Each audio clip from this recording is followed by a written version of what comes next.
I want to share how I turned my t-shirt business dream into reality and how I produced the official Atypical Daydream t-shirt, all thanks to Printful. Imagine this: no storing inventory, no worries about unsold stock, shipping hassles, or handling returns. Printful lets you create high-quality products made and shipped worldwide directly from your desk. And it's completely free to use. You only pay for what you sell. You can print a variety of products: t-shirts, hoodies, bags, shoes, blankets, greeting cards, and much more. So, are you ready to make your dream project or business come true? Check out the show notes for the official link to the Atypical Daydream t-shirt and my affiliate link to get started with Printful. Using the affiliate link supports my podcast, helping me bring you more incredible stories. Thanks for the support.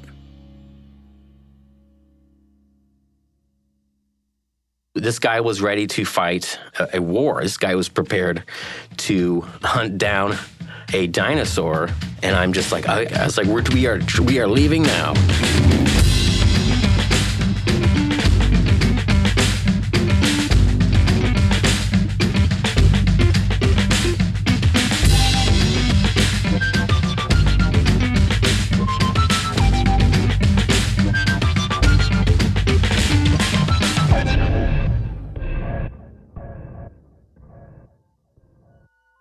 Hello, my Atypical Daydreamers. Welcome to the show.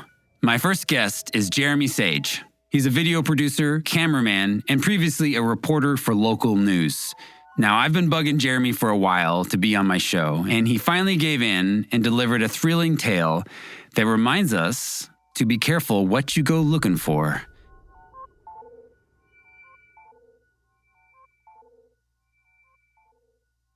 I had moved back from LA to Indiana. I moved to southern Indiana and was working for a small news station that covered 7 counties throughout northern Kentucky and southern Indiana. And we kind of just did everything. We did car crashes, we did fires, we did what was going on politically, we did arts, music, what was going on with the kids. I savored stories where I had to go far away because then I would be out of my comfort zone in a good way, sort of discovering things and getting clues from people here and there. Again, this is an area that doesn't really get a lot of coverage from the news, so they're not necessarily used to it. So, it was kind of like being a minor celebrity as well, because I would walk into like a dollar store here, and then I'd hear someone go like, "Oh, that's him." At some point, I found out, I'm not sure exactly how, but and only in Indiana is this actually interesting, but the tallest, or I guess you'd say the highest waterfall, I found out was located in Hanover, Indiana, which was nearby, a very small town. It's not a very famous waterfall, and I would ask people around me, have you been to this place called Fremont Falls? And they're like, "No, what's Fremont Falls? Never heard of it." And I was like, okay, this is a story then. My idea was, as the leaves change and the weather is still nice, I would try to, find out on a map where this was, and then I'd go with, a cameraman and head in there as a reporter and try to discover this waterfall. I kind of had a general idea of where this was. I couldn't tell if it was on private property or not, but I kind of pinpointed around where it might be located. So me and the cameraman went out there in our news car, and we drove all the way over along the river's edge, and we found a spot that I had found on Google Maps that I thought would be the best entry point into the woods. And the idea was just going to be sort of a fun piece about me, acting like a sort of junior sleuth coming in there and finding something scientific and real. And so we parked at a spot, and I looked around, and there's no signs about, no trespassing or anything like that. So we went in there, and I shot a little intro, like, "Here I am at the supposed entryway into the mysterious woods," and stuff like that. So we walked in there, shot a couple things, and we walked through the woods, and we got to, like a fenced area with an old fence, and I was like, "Ooh, there's a clue here, there's a clue there," and we had fun getting some shots of me appearing out of bushes, and we started to get towards what was, is going uphill, the elevation. I was like, okay, we must be near there now. And we walked a long way. We walked about, I think, 30 to 40 minutes in. At a certain point, I was like, okay, I think we're going to do a scene here, and, just get me looking around. And I started to say, things like, "Oh, Waterfall, where are you?" And This would all be done in editing later on. This would all sound great. So I just said all kind of crazy stuff. And then I don't know where I am at this point. And the cameraman is this young guy, and he's just going along with me. And I just hear this really deep voice sort of yell out, "Get the hell out of here." I was kind of frozen. I couldn't see anyone. And this is a deep woodsy area. I looked at the cameraman. He kind of looked a little perplexed, and I probably looked scared. And I just said, "Hey, man, we should get out of here. Maybe this is not the day to shoot this." But I didn't know what that voice was. And we had shot so much footage, and it was just we had been waiting for a nice day to appear because it had been so rainy and cold. So I was like, "Man, we got to do something with this footage before we get out of here." I don't know who that was.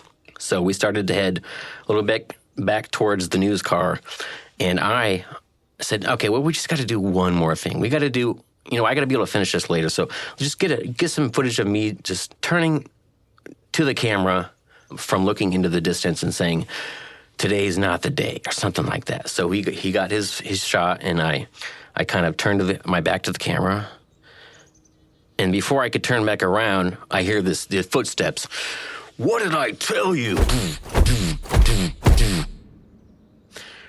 This guy walks out head to toe with hunting gear, and it was all bows, arrows, everything you could think of besides guns. And this guy was ready to fight a war. This guy was prepared to hunt down a dinosaur in his bow and arrow gear and camouflage. So here's a little backstory. I don't know much about hunting. What he was doing that day was taking what was at the time archery season, and he had rented out the property, this a giant swath of land, for him to spend that exact day to do some deer hunting. And apparently what I learned at that point is that everything we touched and everything we went in there kind of got our scent on everything, which kind of ruins the possibility of animals to come in there that he can then hunt.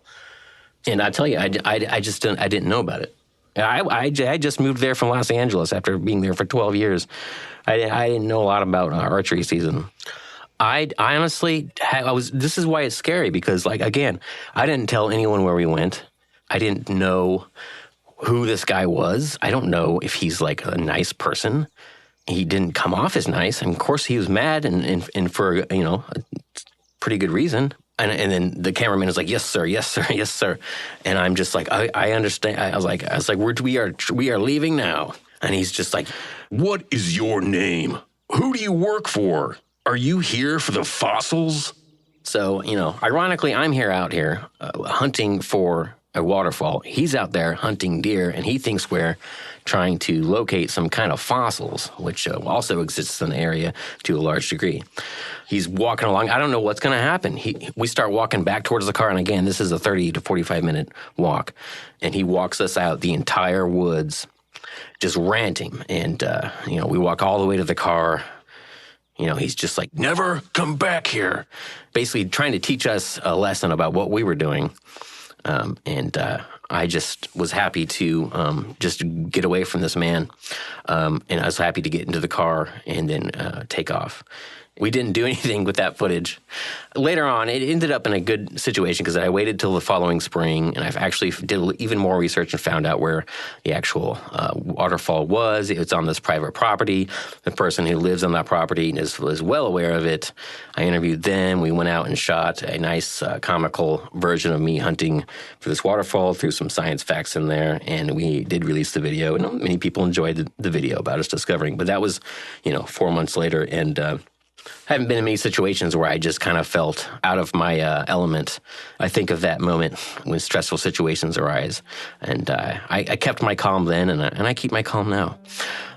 But bottom line is, if you're in the woods in the middle of the country, just maybe do a little research on what season it is for hunting, and maybe wear proper gear. I was wearing a brown jacket.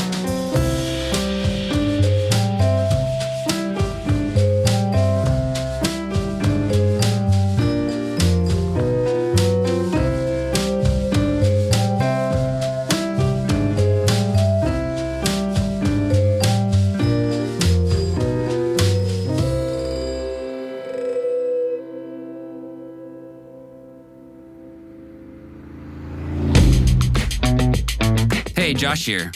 I love making this podcast, and I'd love to make it my full-time gig. Besides telling the stories, I'm basically a one-man band, and that takes time. If you're enjoying the podcast, please consider becoming a patron.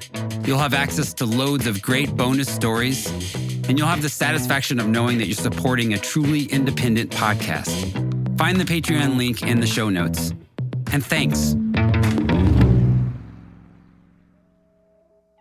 My next guest today is Keith Waggoner. He's a musician, songwriter, and this is his second appearance on the podcast. Keith continues his tour saga with a story about calling into a radio show and potentially spreading a nationwide rumor.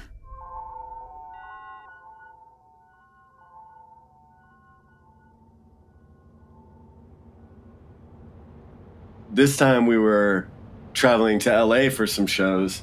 It was when, do you remember that show Loveline with Adam Carolla and Dr. Drew? So it was when Loveline was on, and we were listening to Live 105, which is like the local radio station there, driving out of town, and Loveline's on. And we had a bunch of like different random magazines and shit in the van for the road. And I was looking at Vice magazine, and it was before I was familiar with Vice and sort of like satirical nature of Vice a lot of times. So I'm reading this article about this new disease, like a STD, and they have pictures of it, and it's like gnarly. It's got like all like this rash with all these like bubble. It looks like herpes on steroids, and it's got like some like scientific name and all of this, and I'm reading through it, and I'm like, this is fucking crazy. I was like, have you guys seen this? Like this shit scares me. So I was like, I'm gonna call into Loveline. They pick up, I tell them my story, and they're like, okay, we're gonna put you on the show. So we like turn the radio down, and I like get on. Dr. Drew's like, hey, this is Keith calling from Oakland. What do you got? Well, hey, I'm reading this magazine, and I just read about this new STD that I was kind of freaked out by, and I was wondering if you knew anything about it. And it's called such and such, like scientific name, like that they had in the magazine. And he's like, oh no, I haven't heard about that. It's like, you say you saw it in the magazine. And I'm like, yeah, I'm looking at the magazine right now. I saw this when I was reading. And he's like, are you sure this isn't something that you're struggling with, Keith?